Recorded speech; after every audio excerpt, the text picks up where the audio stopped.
चलिए आइए अब हम लोग पढ़ते हैं 18.2 प्रिंसिपल्स ऑफ डेवलपमेंट।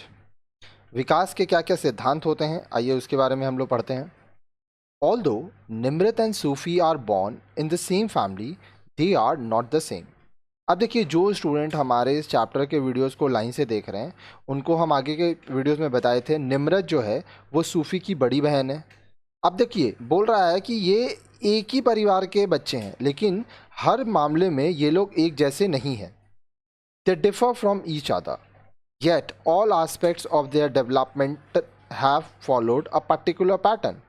इन दोनों में अंतर है, हालांकि इनके जो डेवलपमेंट का पैटर्न है, ठीक है, वो एक पर्टिकुलर पैटर्न रहा है। Development is governed by certain principles which apply to all individuals. Development जो है, जो विकास हम लोग बात कर रहे हैं, यहाँ पे हम लोग देखिए हाइट वेट की बात नहीं कर रहे हैं, यहाँ पे हम लोग बात कर रहे हैं मेंटल, इमोशनल, साइकोलॉजिकल, बिहेवियरियल, इन सब चीज़ों की।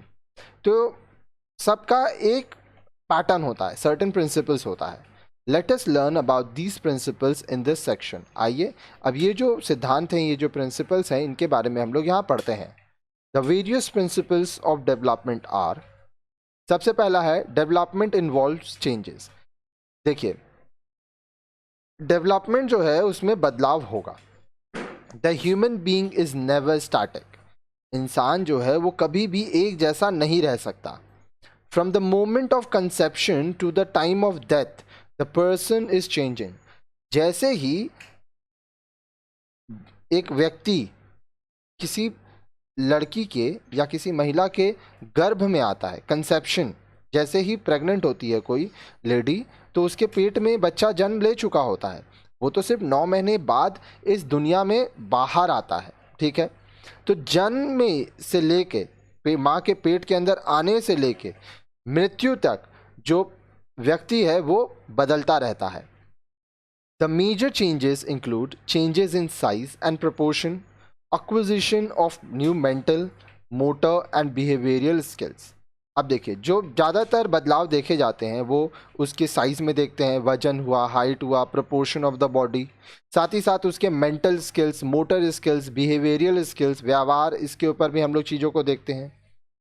Each year along with an increase in Sufi's height and weight, her mental abilities also increased।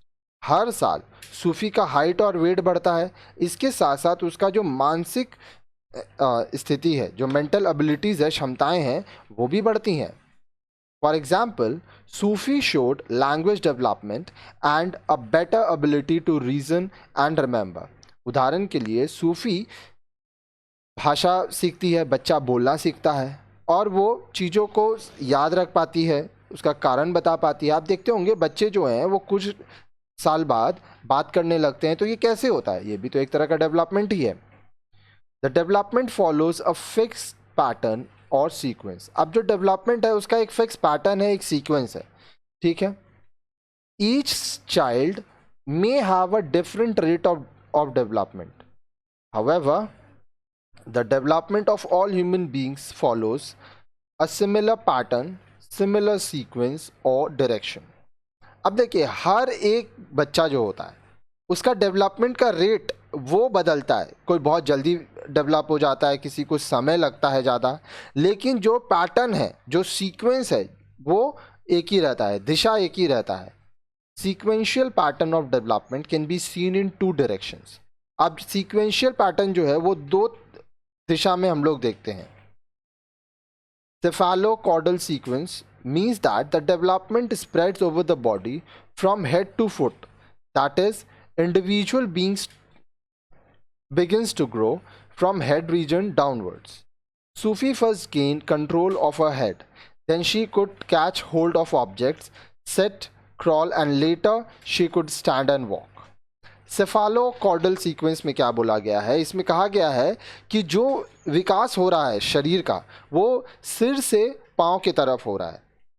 हर एक व्यक्ति का पहले सिर का जो भाग है उसका विकास होता है, फिर आस्ते आस्ते विकास नीचे की तरफ होता है। जैसे सूफी, जो कि बच्ची का हम लोग उदाहरण ले रहे हैं, सबसे पहले वो अपने हेड को कंट्रोल कर पाएगी, फिर वो चीज़ों को पकड़ पाएगी, फिर वो बैठ पाएगी, रेंग पाएगी, उसके बाद ही वो खड़ा हो सकेगी और चल सकेगी, ठीक है। आगे देखिए, proximodistal sequence means that the development proceeds from the central part of the body towards peripheries. In this sequence, the spinal cord of the individual develops first and then outward development takes place. For examples, baby cuts their front teeth before they cut their side ones. Functionally, Sufi could use her arms before her hands and use her hands before she could control the movement of fingers. अब देखिए, प्रॉक्सिमोडिस्टल sequence में बोल रहा है कि सबसे पहले central part of the body, फिर पेरिफेरीज, उससे जुड़े हुए चीज़ें, उनका डेवलपमेंट होगा.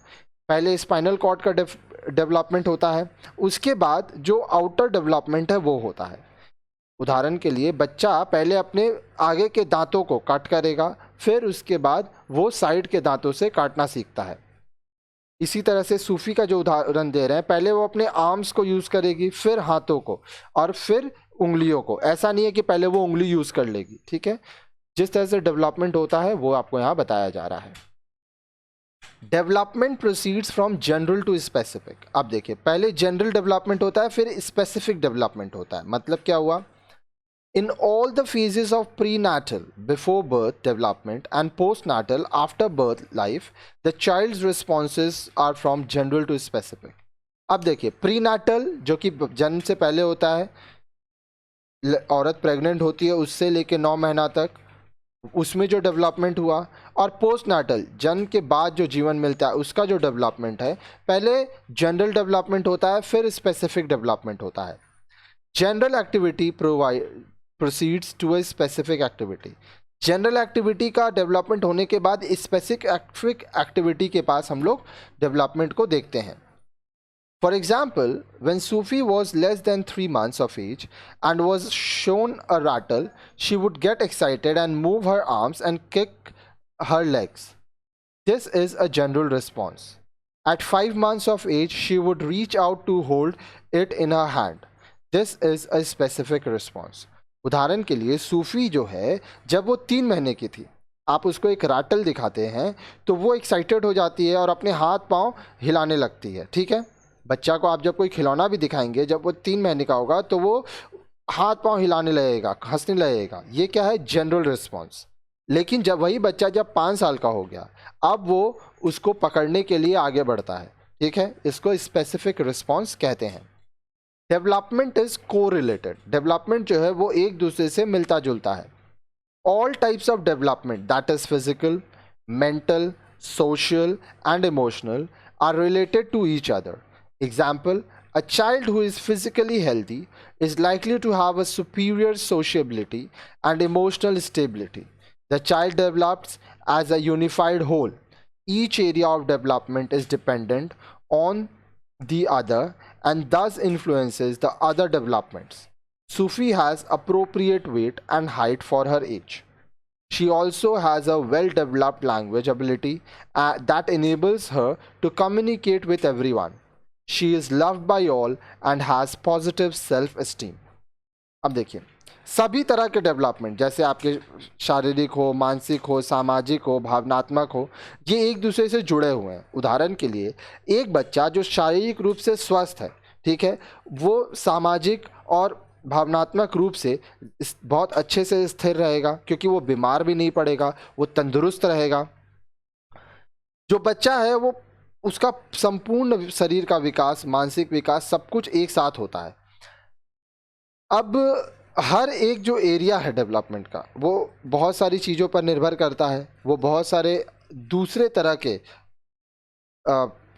चीज़ों पर प्रभावित होता है. उदाहरण के लिए, मान लीजिए कोई बच्चा अगर कमज़ोर है तो उसको इमोशनली वो वीक होगा, फिजिकली भी वीक है तो इमोशनली भी है.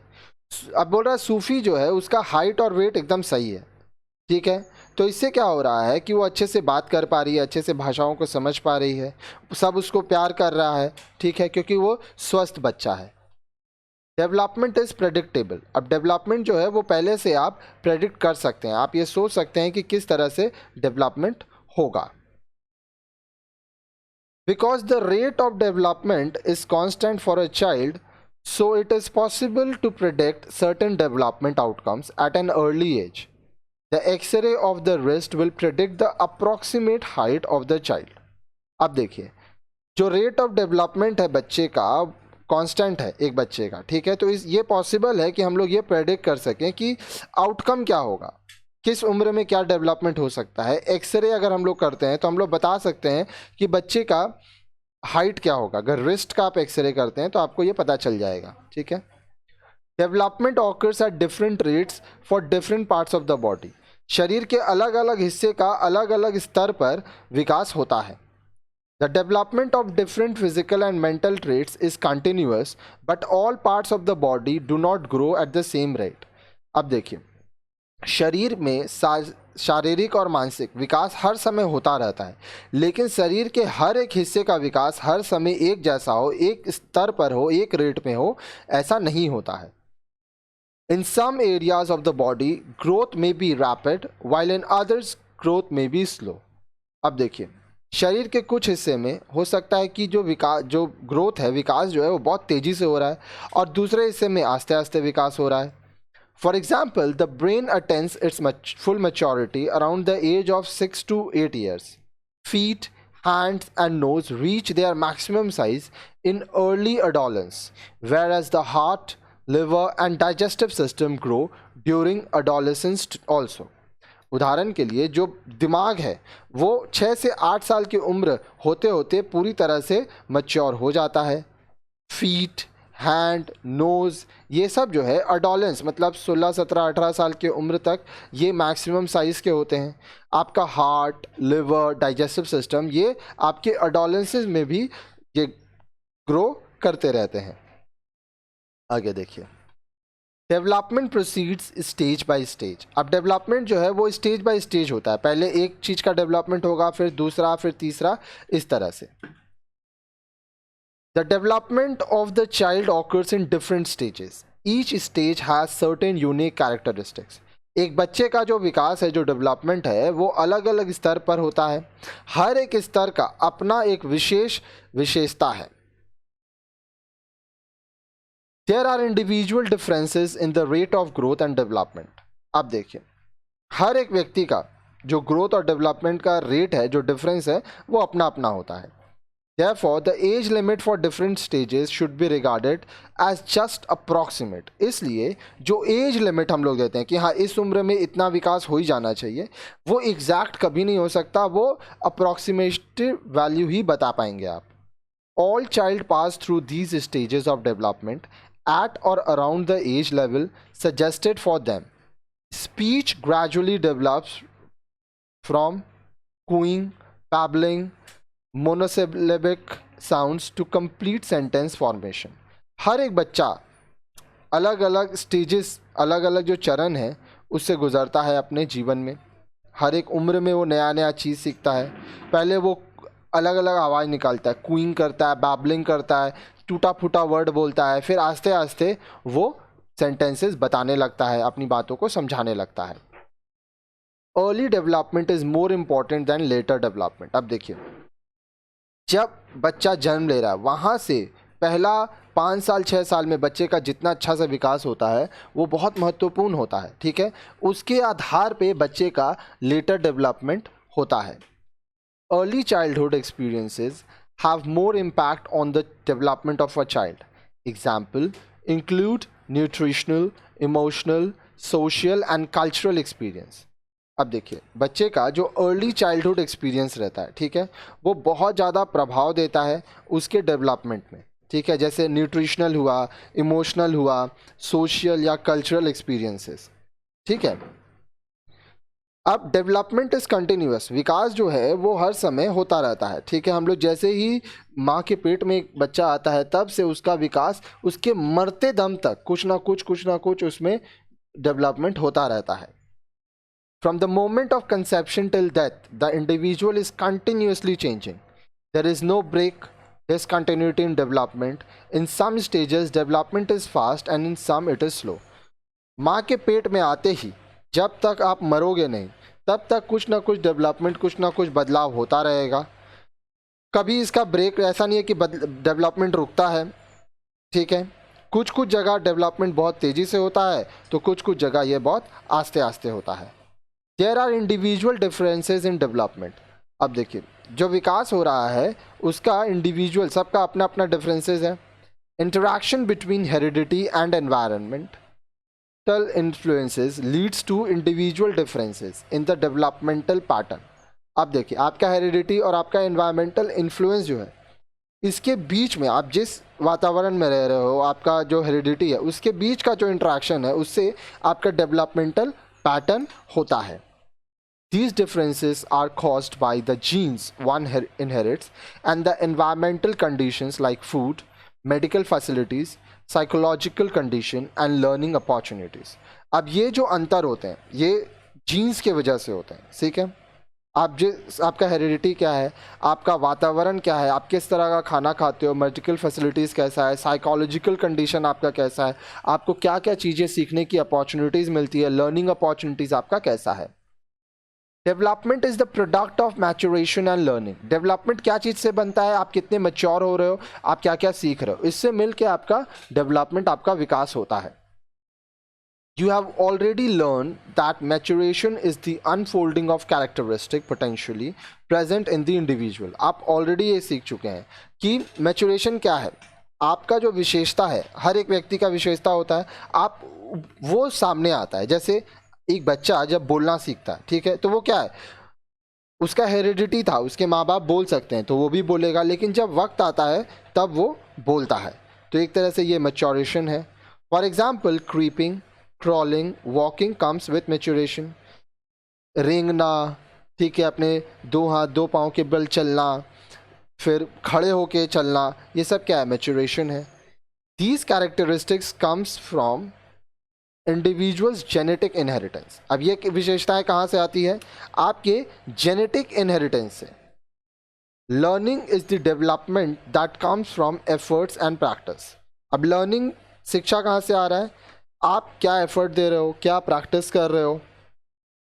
We know that the inheritation of maturation and learning is important for development. हम ये जानते हैं कि मैच्योरेशन और लर्निंग के बीच इंटरेक्शन होना ये बहुत ज़रूरी है ताकि विकास हो सके।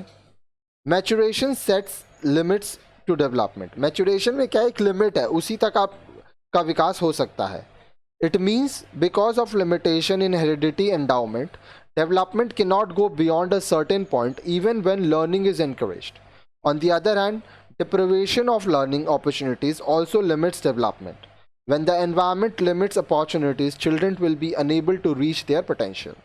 अब देखिए इसका मतलब क्या हुआ, आपका जो हेरिडिटी है वो आपका लिमिट है, आप उतना ही विकास कर सकते हैं, ठीक है। साथ साथ आप जो सीखते हो, आपको जो लर्निंग मिलता है उससे और आपको प्रोत्साहन मिलता है ताकि आप अपना मैक्सिमम लिमिट तक पहुंच पाओ। दूसरी तरफ अगर आपको शिक्षा ही नहीं दिया जाए, ठीक है, तो आपका जो डेवलपमेंट है वो सीमित हो जाएगा।